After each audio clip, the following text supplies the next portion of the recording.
All right, what's up, everyone? Charles here. I'm joined with Hackoru, and we're going to talk about is coaching worth it? So, just before we get into it, how you doing, Hack?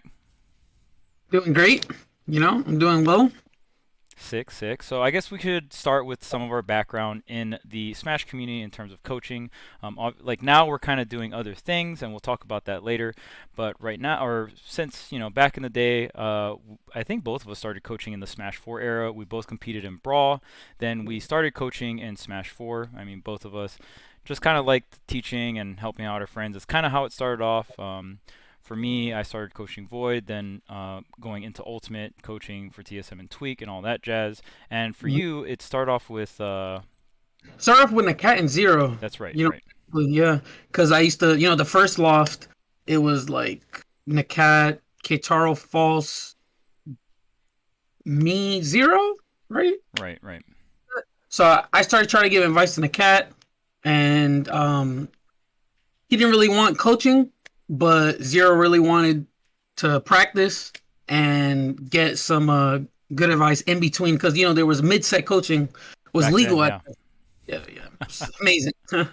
Yeah, uh and then you started coaching Cosmos then, right? yeah, yep. Then I started coaching Cosmos and he got top 10 Yeah, by the end of Smash 4. He was top 10. yep. So, and then you also coached for Mazer, right? After Yep. Cosmos.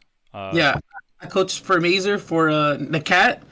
I would also like try to get some advice to like Shine, La Luna, you know, uh, Cyro, right? Tyro. Yeah, yeah, All yeah. right. So we, in terms of Smash coaches that have done things through like within the community in the past, me and Hack, to my knowledge, are the only ones that gotten onto teams, TSM and Mazer, and Well, that there was one more for Smash Four. years. Oh, okay. Yeah, you're right. You're right. Hmm. Yeah, Yeah. for Smash Four. Yeah. So I mean, as you can already tell, for like Smash Four and Ultimate, not too many teams really committed to coaching, but I guess we'll get into it now that you guys kind of know our background in Smash coaching. We're going to talk about if is coaching in general or is Smash coaching worth it, right? In my opinion, I think it is. It really just depends on your goals. That's, I mean, whenever I do a lesson, one of the first questions I ask is, what is your goals? And if you're really committed, and essentially, like the TLDR for me is you're paying for another perspective in the game, right? Obviously, the people you practice with and stuff like that, or the people you play with consistently, you guys are always going to talk about the game for the most part, and you'll have their perspective.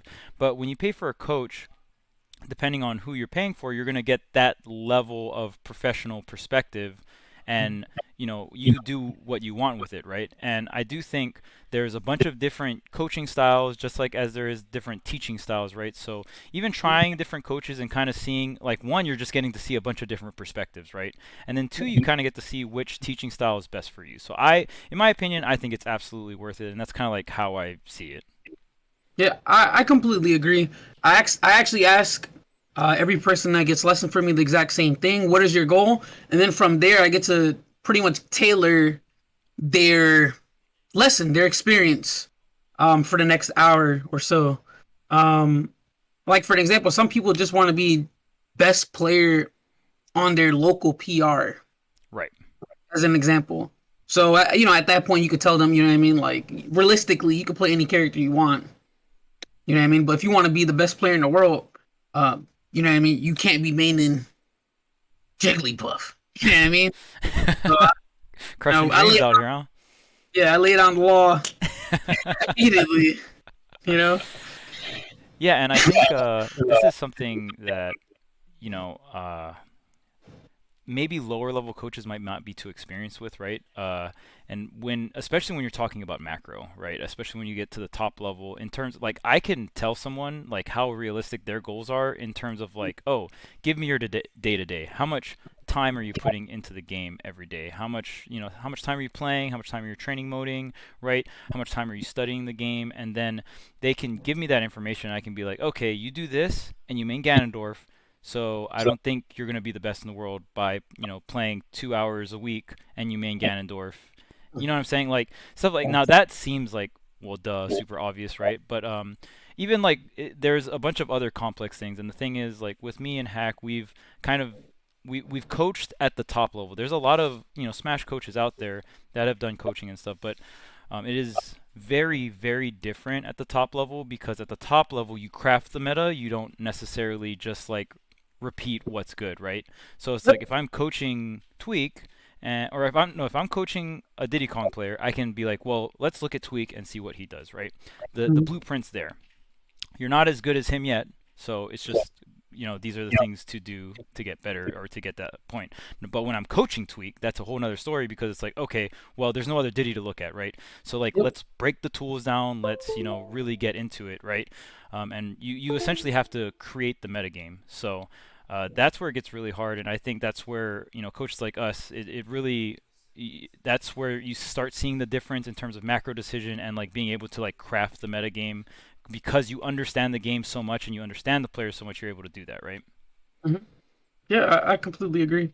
So we talked about if coaching is worth it, and again, there's so many, there's so many variables, but depending on your goals and stuff, I absolutely think it's worth it. And there's many different levels of coaches, right? Like if you're just starting off, you don't have to get some top level crazy coaching. Like you can get, some of the coaching that's more affordable, and start going from there. And again, kind of seeing all the different coaches you can get as well, seeing as many different perspectives. But something else I want to kind of get into is we don't really do top level coaching anymore, both of us. And I kind of want to talk on that. Just is coaching Smash even worth it, kind of thing. I don't think it's necessarily like not worth it, but I know that me and you kind of pivoted out of top level Smash coaching for financial reasons, right? Like it just kind of wasn't paying the bills, and there was so many other routes that we could make money and do things that we love, right?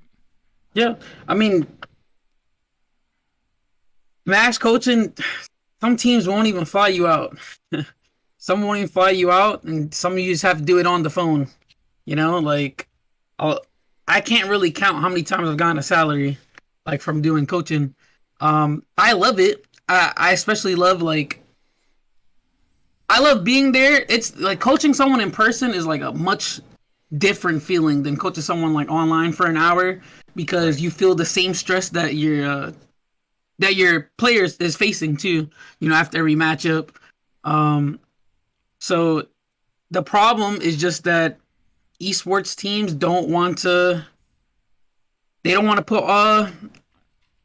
They don't want to go all in. Pretty much, they don't want to go all in, and because of that, that's why like it's so scarce whenever you see like a coach get picked up on the team. I got picked up for Mazer, and it was just me, Charles, and Pierce. Um, I would love, I would honestly love to see other teams pick up coaches. Like I was trying super hard. I literally remember like I helped Cosmos win. I helped with Cosmos win Big House.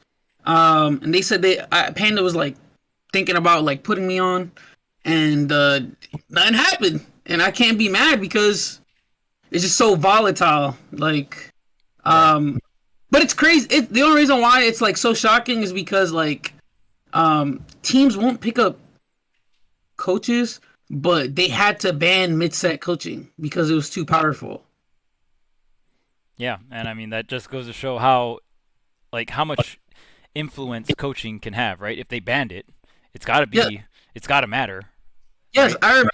Oh my god, dude, coaching Cosmos in Smash Four, mid-set coaching. That is so broken. He's literally won tournaments from it. Like he's literally won tournaments from it. Like because even if a player knows a matchup, when they're when they're down 0-2 or down 0-1, they're like, oh my god, I'm so flustered. Like there's lights beaming in my face, and like this is a player I never played against, and then I'm like, oh wait, I have someone that can tell me everything I did wrong.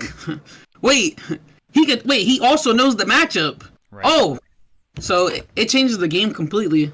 But I feel like no dev support and like no love from Nintendo is what makes teams not want to just say, you know what, let's pick up some coaches.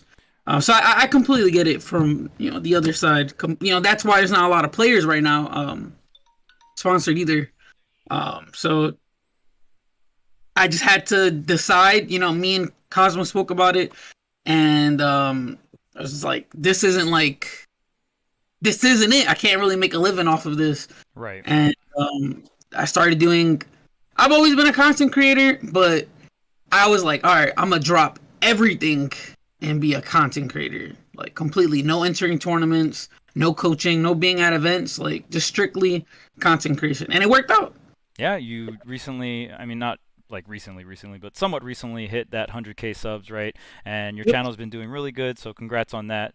Thank you. Definitely making a lot more than Smash coaching, so Oh, so I'm pretty sure I made like in 1 month more than I've. your your whole Smash coaching career. Yeah, so Yeah. yeah, yeah. It would be cool though to see more like even Summit. You know what I mean? Right. Do you remember when we first went to the The Smash first Ultimate summit. Summit? Hmm. They had coaches. I mean, that was amazing. I was like, all right, dope. Step in the right direction. And I understand because of COVID. You know what I mean? They had to take it off because of contamination. You know what I mean? Just an extra person breathing. You know what I mean? Right. Mouth particles on Right. That people. makes sense. Yeah. Yeah, but I really appreciate them because they actually you know are Trying to trying make to. it's trying to integrate the system, right? And it almost feels like if we want coaching to be a thing, you have to allow mid-set coaching, but then you get into the whole aspect of like now other players don't have certain resources and they don't have the money to pay for it, then it feels like a kind of pay to win scenario, right? So it's a very touchy subject, but I feel like at the end of the day, since there's no dev support, there's no reason for these tier 1 orgs to pay like money, right? To like pay for these coaches' salaries, pay to fly them out, and it's like, okay, we're essentially paying for a coach to increase the chances of the player winning, right? But Exactly. if like, what does the player get for winning? Yes. I mean, shit, the player barely gets anything, right? Like, Exactly.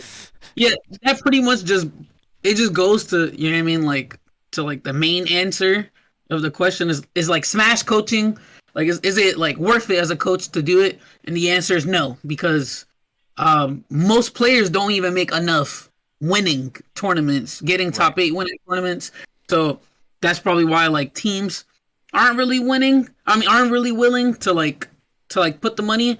But if we keep, if we start getting more like summits, you know what I mean, like things of ooh, that nature, yeah, yeah, then we can see like a really big future. Like I would say even the world tour, like yep, if we have another world tour that supports coaching, like even if it's not, I would love mid-set coaching. I would love it. I'm not complaining here. I would, in a heartbeat, start coaching Cosmos again if I get mid-set coaching. But even if it's regular coaching, like if they push it, that would be amazing.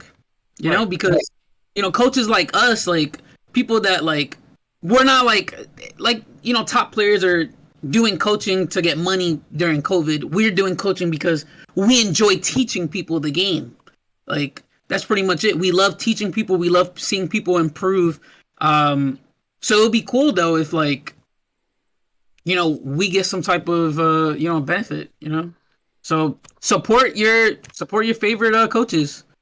yeah, yeah, and it's just this fragile ecosystem that really like since there's not a crazy benefit to winning, most of these tier 1 orgs pick up Smash players because of the views that it gets on YouTube, not because of the money, right? There's no dev support, Yeah. obviously, right? So it's, a lot of these Smash players, they have big followings, they get a lot of views on YouTube and, social media interactions and all that jazz, Twitch views and all that, right? So that's like the main reason why some of these, tier 1 orgs do commit to Smash, and a coach doesn't really line up with, that formula of the value that a Smash player brings to an org. So yeah, that's pretty much it at the end of the day. And even for me, I did end up coaching on TSM for 2 years after trying super hard to get onto COG as Void's coach. That was like one thing I really wanted to do. But I mean, at the end of the day, right, it's still a business. So, Yep. you know, even I though know exactly how you feel. right, and I mean, then now I'm pivoting in. Now I'm with Beast Coast doing, content manager, player manager, representing them as a commentator, right? Because just it just made a lot more sense financially, right? And I still do coaching on Medify, and I know you still do freelance coaching, right? You can just his tax Twitter will be in the description if you ever want to hit him up, get some freelance coaching as well. And it's crazy that that is the coaching ecosystem nowadays, right? Like the MetaFis and just like doing that freelance coaches. It that you get value for that, like way more value from that than you do coaching at top level, and it's easier. Yeah, and it's easier. It's definitely easier being at being at a tournament and preparing before and during because as you know, brackets change. Yes, You know what I yes. mean? Nothing Like, goes as planned. Nothing yep, ever goes nothing as goes planned. as planned. Nothing ever goes as Ever. planned. Yeah. All right, well, that's going to be it. I hope you guys enjoyed kind of like insight into coaching in general. We talked about, is it worth coaching? Is it worth it to do coaching? And kind of just, me and Hack have been, I guess, blessed to be in our very particular scenarios with coaching and kind of sharing our experience. Of course, we just love doing it. So even though the ride didn't bring in, a lot of money, Smash at the end of the day, it's always a passion project, right? No matter what you're doing in Smash, even players now, like nowadays, players are making a little bit more money with content and stuff. But even back when they got into it, it was all for the love of the game, right? So Yeah, exactly. if you guys like the content, make sure to like, comment, and subscribe. And all of our social media links and all that jazz will be down in the description below. And yeah, we'll see you guys next time.